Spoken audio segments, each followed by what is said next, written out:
Salut tout le monde et bienvenue dans ce test comparatif de non pas 2 mais 3 objectifs 50 mm f1.8 pour notamment les appareils photo Canon.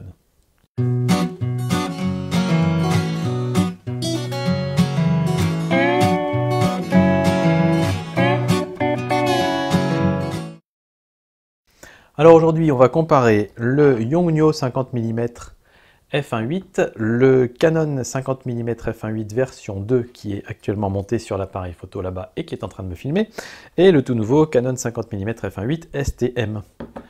Ces trois-là, donc on va les comparer dans divers tests pour voir un petit peu lequel est le meilleur, lequel est le moins bon, lequel est le meilleur qualité-prix, parce qu'ils n'ont pas tous le même prix, et puis surtout pour vous aider à faire votre choix.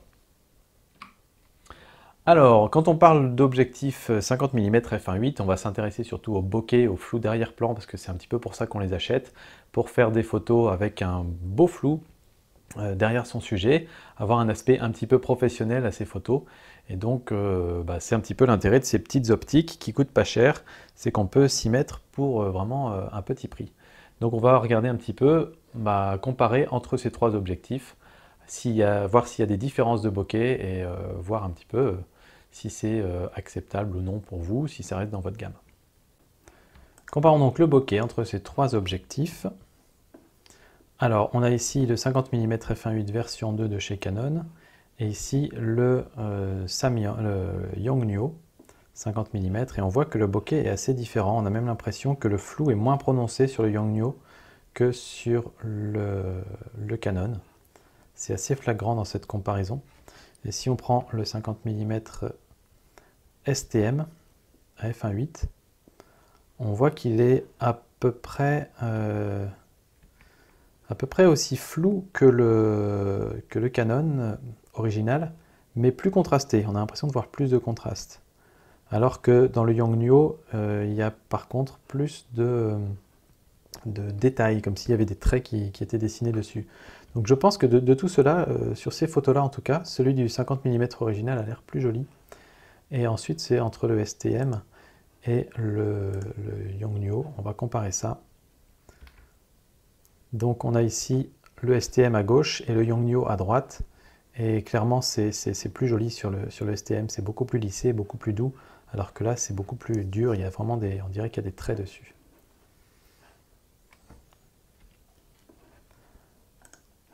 On va comparer ensuite sur des gros plans.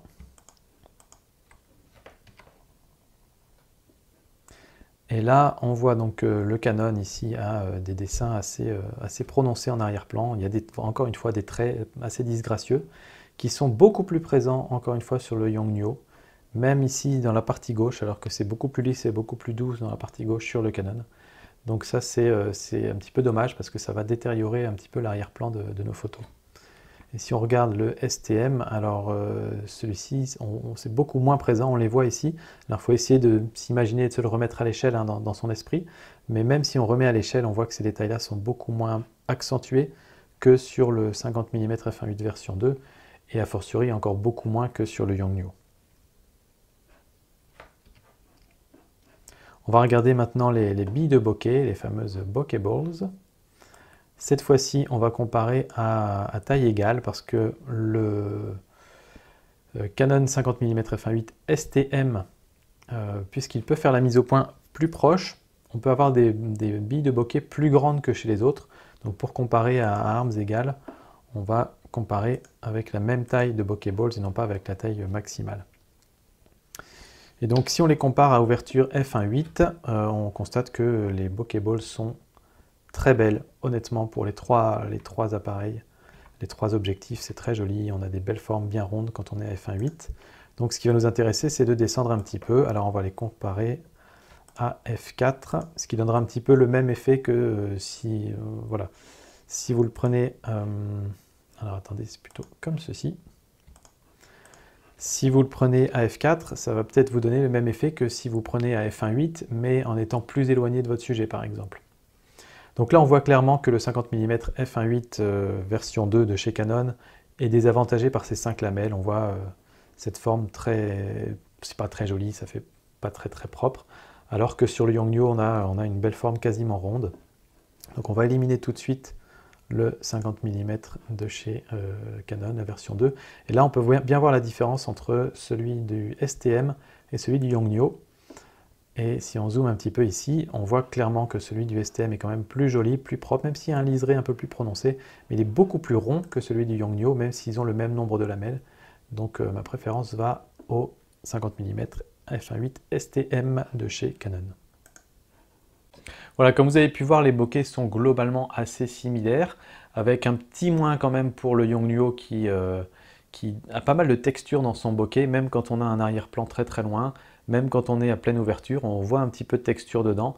Donc ça va dégrader un petit peu l'image. Après, bon, ça reste visible pour des gens qui ont l'habitude de voir des photos avec un bokeh très très flou ou très très doux à l'arrière-plan.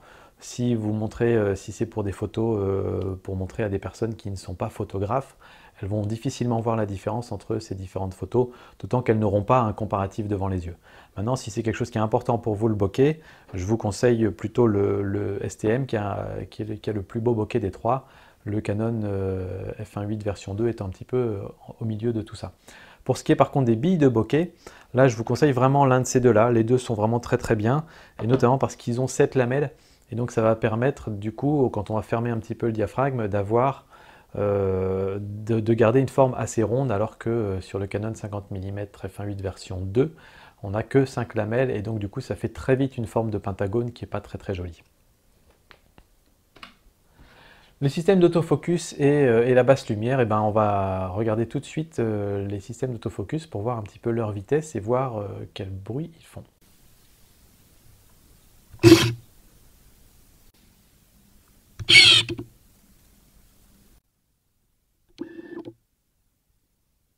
Voilà, en termes de bruit, il n'y a vraiment pas grand chose à dire. Le Yongnuo et le Canon 50 mm version 2 sont tous les deux très bruyants, avec un bruit différent. Certains supporteront mieux le bruit du Yongnuo, d'autres supporteront mieux celui du Canon. Si vous voulez en tout cas un objectif qui ne fait pas de bruit, le STM est tout indiqué. Si ça ne vous dérange pas spécialement d'avoir un petit peu de bruit à la mise au point, les deux autres objectifs feront aussi très très bien l'affaire. C'est vraiment une question de goût. C'est à vous de voir. La mise au point est vraiment très rapide sur ces trois objectifs. Là, il n'y a pas grand chose à redire et elle est plutôt bonne, plutôt correcte. Ensuite, je vous invite évidemment à essayer de faire de vérifier s'il y a besoin de faire des micro-ajustements pour chacun de vos objectifs. Par exemple, mon 50 mm f1.8 version 2 de chez Canon a eu besoin de sacrés micro-ajustements dans mon appareil parce qu'il était mal ajusté, il était mal calibré. Donc n'hésitez pas à tester aussi sur vos objectifs pour voir si vous en avez besoin, notamment les objectifs qui vont avoir une faible profondeur de champ. C'est important que du coup la mise au point soit pile à l'endroit où on le souhaite. En basse lumière, les trois sont à peu près équivalents. Le Yongnuo et le Canon 50 mm version 2 sont tous les deux très très similaires, vraiment. Sur le Canon STM, on peut aller un tout petit peu plus bas, genre un tiers de stop, quelque chose comme ça, et il arrivera à faire la mise au point un petit peu plus loin que les autres. Donc ça, c'est un petit avantage. Mais ça reste vraiment très très léger. Globalement, ils vous permettront tous de faire des photos en soirée à main levée jusqu'à 800, 1600 ISO, quelque chose comme ça. Et à partir du moment où vous ne pourrez plus faire des photos à main levée parce que vous aurez du flou, c'est aussi le moment où vous aurez pu faire la mise au point. Donc globalement, vous allez vous en sortir sans trop de problèmes. Parlons maintenant du piqué et de la qualité optique, parce que c'est un petit peu ce qui fait l'intérêt des focales fixes, il ne faut pas se mentir, en dehors du bokeh. Donc on va comparer maintenant les piqués de ces trois objectifs. Comparons maintenant le piqué et les aberrations chromatiques. Quand on est à f1.8, f1.8 étant quand même l'ouverture qui va nous intéresser le plus, si on zoome sur l'endroit où on a fait la mise au point, ici on peut voir clairement que le Yongnuo est beaucoup plus piqué que le 50 mm f1.8 version 2. C'est très flagrant, en tout cas au centre. Comme vous avez pu le voir dans mes tests individuels, le Yongnuo est excellent sur la partie gauche, meilleur que les Canon, alors que le Canon est un petit peu mou ici à gauche. Et le Yongnuo est immonde à droite, là où le Canon 50 mm f1.8 version 2 est beaucoup plus homogène. Donc voilà, on a vraiment une grosse disparité à l'intérieur même du cadre chez Yongnuo. Si on compare ensuite avec le 50 mm, Alors ce qu'on va faire, c'est qu'on va prendre le Yongnuo et le STM. Voilà. Le STM est à gauche, le Yongnuo à droite. Là, on peut voir que en termes de piqué, le STM est un petit peu meilleur. En termes de contraste, il est vraiment meilleur. On voit vraiment beaucoup plus le contraste ici sur le toit que sur le Yongnuo. Et c'est vraiment très très propre. Déjà à f1.8, c'est assez impressionnant. Dans le château derrière, il y a un petit peu plus de détails légèrement sur le Yongnuo.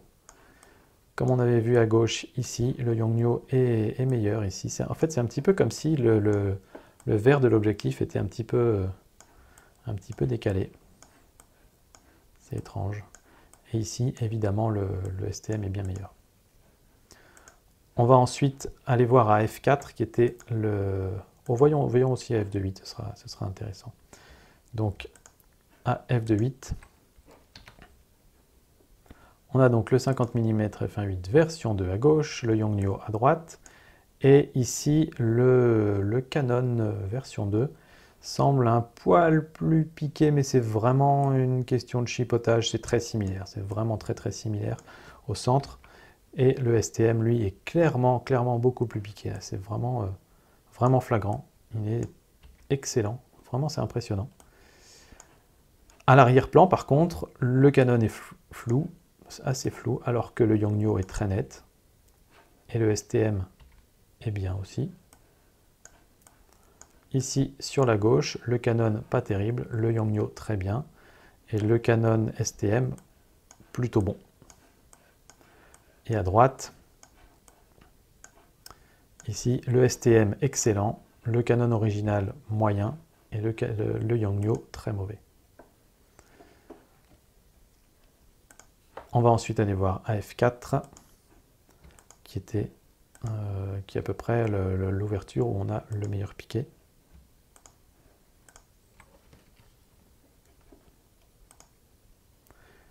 Et donc ici, on a vraiment un très bon piqué sur les trois objectifs. Il y a pas, là, c'est vraiment du chipotage.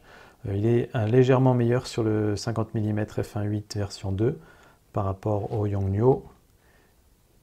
Et il est très similaire entre les deux. Peut-être un petit peu meilleur sur le STM, mais c'est vraiment léger. Ça se voit un petit peu plus ici. C'est un petit peu meilleur sur le STM quand même. Mais c'est léger. Donc vraiment les différences sont minimes. Les trois sont des très bons objectifs dès qu'on ferme un petit peu. Et puis après, vous voyez, bon, on avait vu déjà dans le test sur le Yongnuo qu'à droite, ça n'allait pas du début à la fin quasiment. Alors que sur le Canon, on est beaucoup plus homogène. Et sur le STM, là, on est déjà très très bon. À F4, on est bon partout. Voilà, très piqué sur tout l'ensemble de la photo. On va revenir juste sur le f1.8 pour les aberrations chromatiques.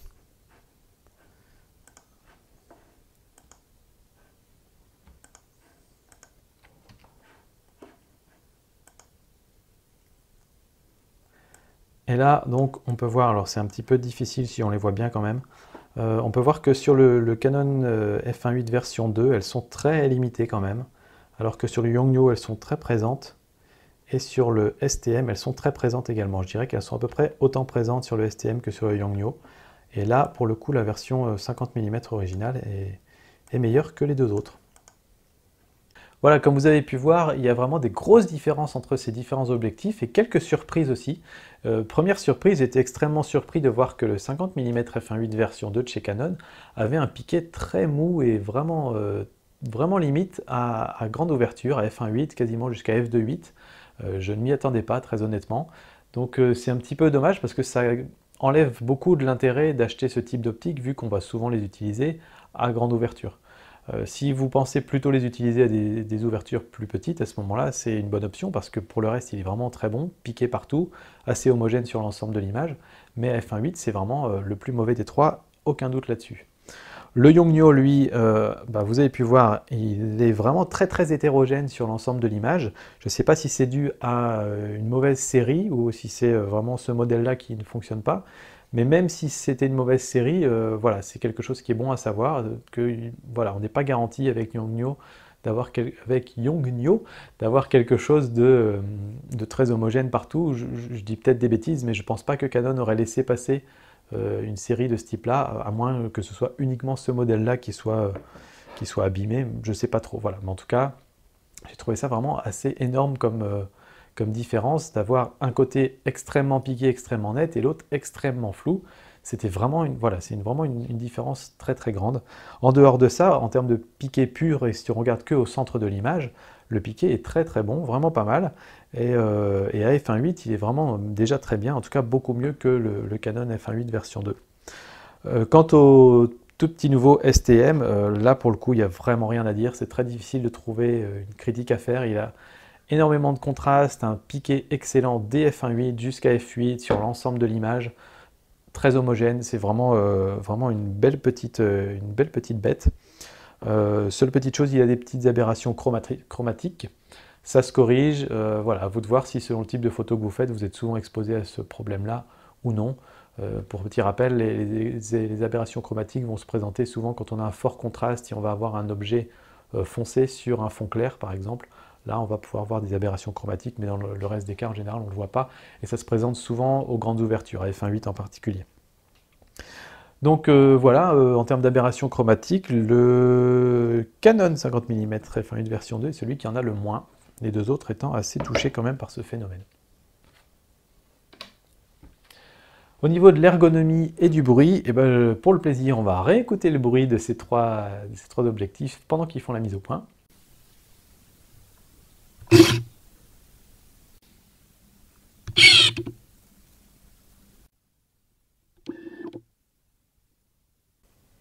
Voilà, pas besoin de revenir là-dessus, évidemment. Et en termes d'ergonomie, je dirais que le Yongnuo et le 50 mm version 2 de chez Canon sont vraiment très similaires les deux. Le Yongnuo a amélioré quelques petites choses, le capuchon d'objectif est un petit peu mieux, la bague de mise au point a une texture un petit peu différente, mais voilà, c'est vraiment des petits détails qui pour moi ne font pas la différence en particulier. Par contre, le 50 mm STM de chez Canon, lui, a apporté beaucoup de choses.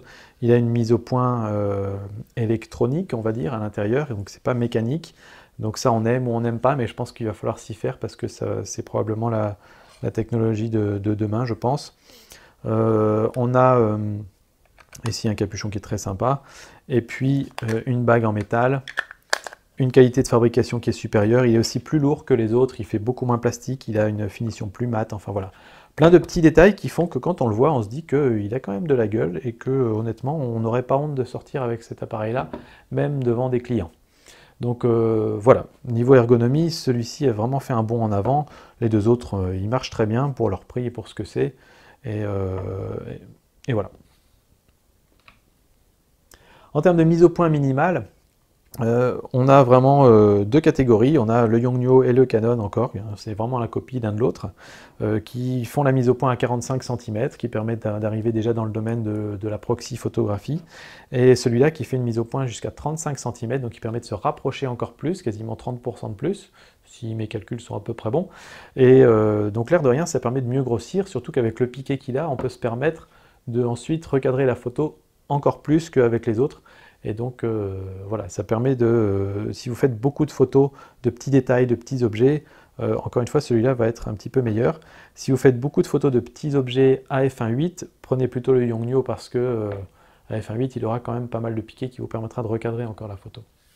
Pour la mise au point minimum entre ces trois objectifs, on est très très similaire entre le Canon version 2 et le Yongnuo. Voilà, c'est vraiment la même taille, on peut se rapprocher exactement à la même distance, 45 cm, c'est ce qu'ils disent tous les deux, et ça a l'air d'être vraiment de se vérifier. Et on va voir ensuite donc l'avantage de la mise au point à 35 cm pour le Canon STM, où on voit qu'on gagne quand même un sacré niveau de zoom. Donc si ça vous intéresse de pouvoir vous mettre beaucoup plus près de votre sujet, si vous voulez prendre des photos de l'iris d'un œil ou bien de faire un petit peu de proxy photographie, ça peut vous intéresser.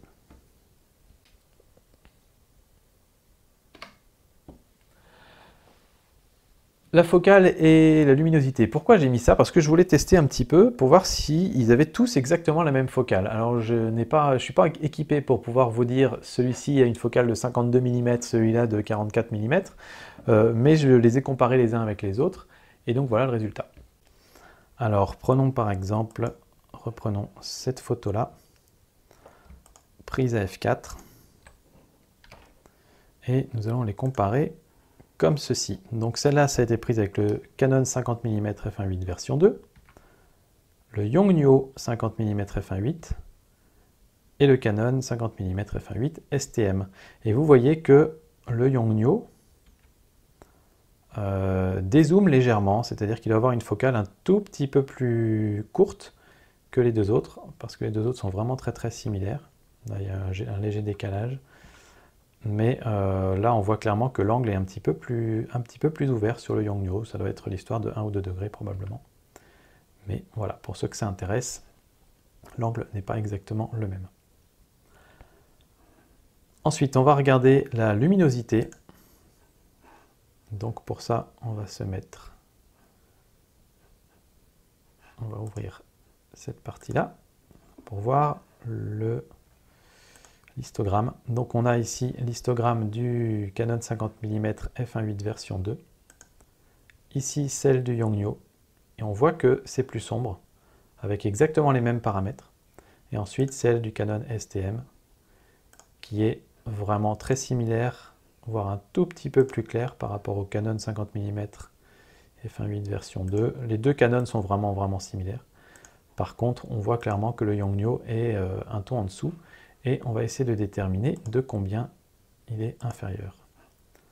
On va aller dans le module développement pour augmenter légèrement l'exposition.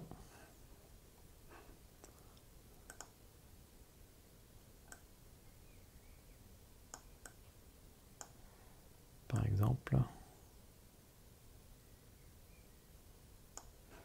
comme ceci. Et on va voir donc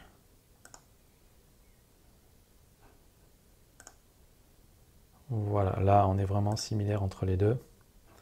Donc on a environ un tiers de stop, puisque j'ai remonté de 0,32. Donc on a un tiers de stop de lumière en moins qui rentre dans le Yongnuo. Donc c'est aussi quelque chose qui va être à prendre en compte pour vos photos. Donc comme vous pouvez voir, chez Canon, on a gardé exactement le même cadrage, la même focale. Chez Yongnuo, par contre, on a un angle un petit peu plus grand. Alors je ne saurais pas vous dire de combien de degrés, mais à mon avis, 1 ou 2 degrés au moins. Qui fait qu'il est un petit peu plus grand angle que les autres, donc ça va jouer un petit peu aussi, je pense, sur le bokeh qui va être un petit peu plus faible, la profondeur de champ qui va être un petit peu plus grande, c'est très léger, mais c'est une différence quand même, donc je pensais que ça pourrait vous intéresser. Et en termes de luminosité, je m'attendais à ce que le STM soit un petit peu moins lumineux que les autres, vu qu'il a un filetage de 49 mm devant, mais il a exactement la même luminosité que le 50 mm version 2. Par contre, le Yongnuo est plus sombre, et quasiment d'un tiers de stop, donc c'est quand même pas rien. C'est à prendre en compte. Vous allez avoir un petit peu, voilà, des photos un petit peu plus sombres avec les mêmes caractéristiques, donc vous allez devoir compenser un petit peu dans les ISO, un peu plus que sur les deux autres.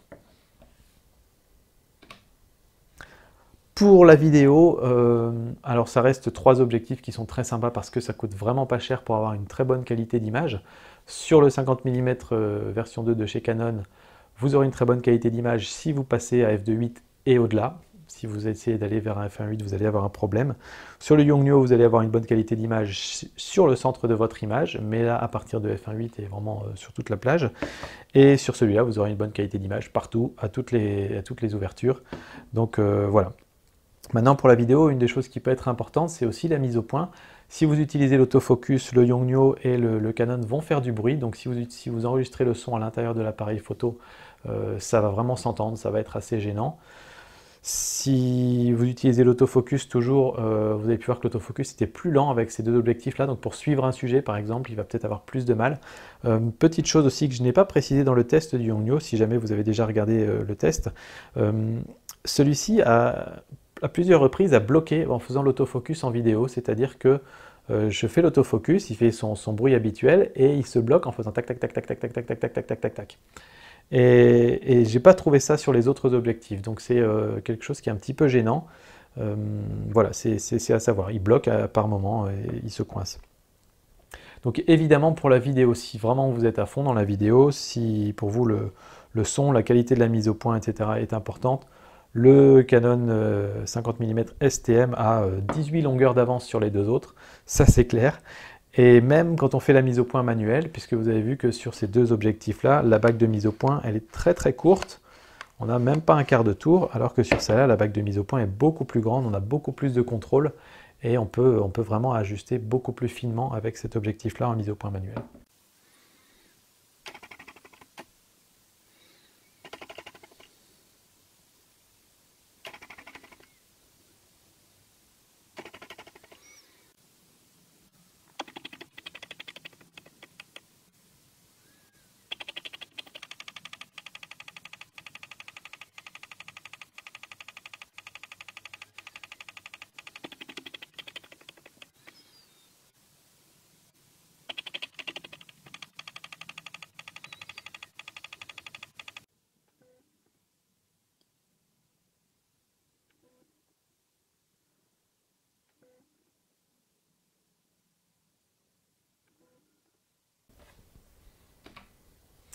En termes de rapport qualité-prix, c'est bien difficile de se prononcer parce que les trois objectifs ont des gros avantages.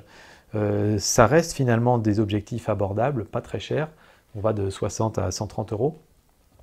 Et qui permet de s'éclater un petit peu en photo, parce que ça vous permet du coup d'avoir une première focale fixe, de voir ce que c'est qu'un objectif qui a un bon piqué, de voir ce que c'est qu'un objectif qui vous permet d'avoir un bon flou d'arrière-plan, et de pouvoir commencer à vous amuser justement avec le bokeh, à faire ces fameuses billes de bokeh, etc. Et donc voilà, les trois, je pense, ont un très très bon rapport qualité-prix de toute façon. Donc vous ne pouvez pas vous planter en achetant l'un de ces trois-là.